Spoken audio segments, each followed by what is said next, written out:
today's video, kung makikita nyo nga, ako nga ay nanghihina dahil halos isang linggo kung hindi kumakain at umiinom. Alalang-alala na nga sa akin si Mami dahil nga bakit hindi ako kumakain at umiinom. Ayan nga't inaalagaan niya ako.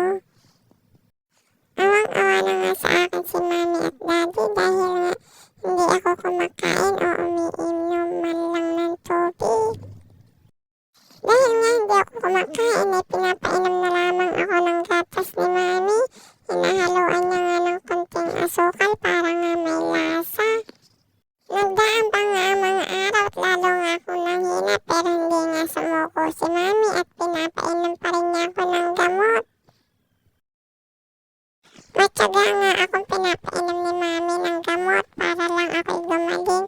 Akala nga nila ako ay mawawala na dahil lambot na nga ako at hindi na ako gumagalaw sa aking pwesto dati.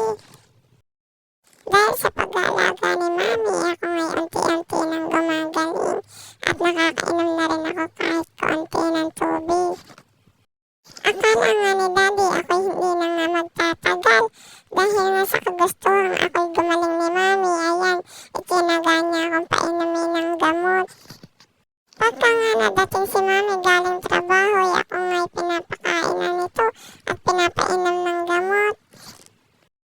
Awang-awa na nga sa akin si Mami dyan dahil nga bakit nga ako nagkaganito. Uso nga daw yung mga sakit sa mga fur babies ngayon. Buti na nga lang at ako'y hindi pinabayaan ni Mami.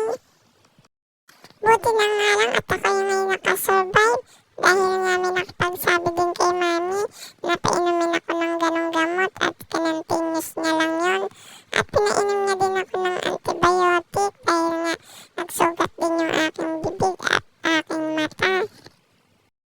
Buti na nga lang at ako'y nakarecover at nakakatayo na nga ako dahil sa pag-alaga ni Mami hindi nga yan sumuko sa akin at kala nga niya mawawala na talaga ako sa kanila. Buti na nga lang at maalaga aking Mami. Thank you Mami, love you. Buti na lang at fully recovered na ako dahil mawawala ng kalaro itong aming nini. Dahil lagi nga ako niyang kinakarga. Pagka nga walang pasok si Mami ay andito ako sa loob ng bahay. At ako nga ang kanilang bunso. Diba, nalagaan pa nga ako dyan ni Ate Nene. At ang kulit-kulit ko talaga pag nandito ako sa loob ng bahay. Tingnan niyo nga at ako may nag-aabang pa dito kay Daddy. Napakabibo ko nga pagka nga wala akong nararamdaman. O siya, hanggang dito na lamang ang aking video for today. Thank you for watching.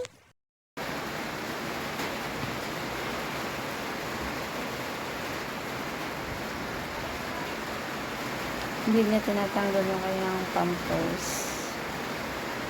Bagong ligo na naman niya kaya andito yan sa loob ng bahay. Mapi! Mapi, come here!